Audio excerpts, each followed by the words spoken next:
Teigr a Ddaeth I de, gan Ddaeth.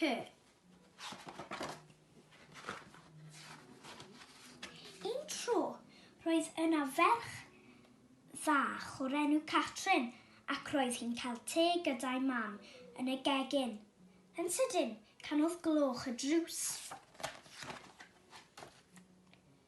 Pwy all hwnna fod tybed, meddai mam Catrin.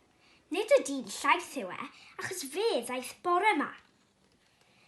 Ac nid y crwt y groser, achos nid heddiw mae'n dod, ac nid dadi, os mae allweddi ganddo fe. Gwelli ni agor y drws i gael gweld. Agorodd Catrin y drws, ac yno, yn fawr, yn flewog, ac yn streipiog, roedd Teigr. Meddai'r Teigr, esgusodwch fi, ond dwi bron a marw eisiau bwyd. Tybed gai ddod i gael te efo chi? Cei wrth gwrs, meddai mam Catrin, cyd i mewn. Felly ddaeth y Teigr i mewn i'r gegin, ac eisteddodd wrth y bwrdd. Oedd ti gael brechdan, gofynnodd mam Catrin. Ond nid un frechdan gymerodd y Teigr, ond pob un frechdan oedd ar y plat. A llwciodd y cyfan gyda'i gilydd. Wp! Roedd e'n dal i edrych yn newynog, felly estynnodd Catrin y bend iddo. Ond unwaith eto, nid un fysa'n fwytodd y Teigr, ond pob un fysen oedd ar y plat. Yna bwytodd y bisgedi i gyd, a'r deisen i gyd, nes bod dim ar ôl ar y bwrdd i'w fwyta. Felly meddai mam Catrin, hoffe ti rhywbeth i'w yfed? Ac fe yfodd y Teigr, y llaeth i gyd o'r jwg, a'r te i gyd o'r tebot.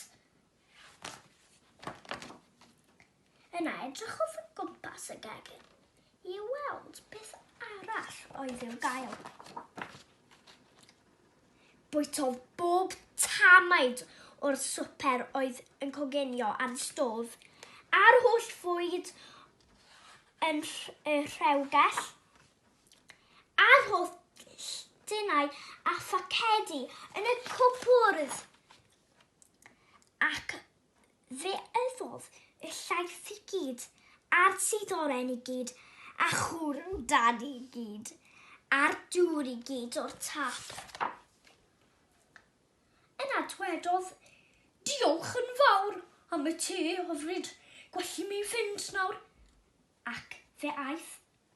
Meddai mam Catrin, o'n i ddim beth i'w wneud, does gen i ddim byd i swper dadi. Mae'r Teigr wedi fwyta fe i gyd. A doedd Catrin ddim yn gallu cael bath achos bod y Teigr wedi yfed y dŵr i gyd o'r tap. Yna daeth dadi Catrin adre. Dwedodd Catrin a mam wrtho beth ddigwyddodd a bod y Teigr wedi bwyta'r holl fwyd ac yfed yr holl ddiod. Ac meddai dadi Catrin, mi o'n i beth wnawn ni. Mae gen i syniad da iawn.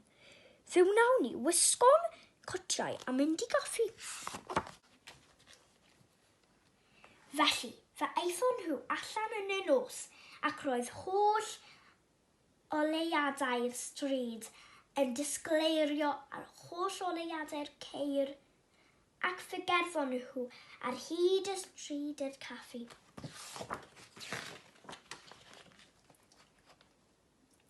Ac fe gawson nhw swper braf gyda salsig a sglodion a hufen iâ.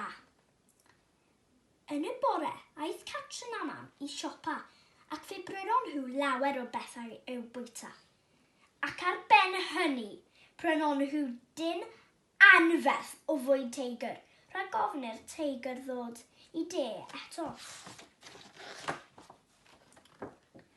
Ond wnaeth e ddim, erioed.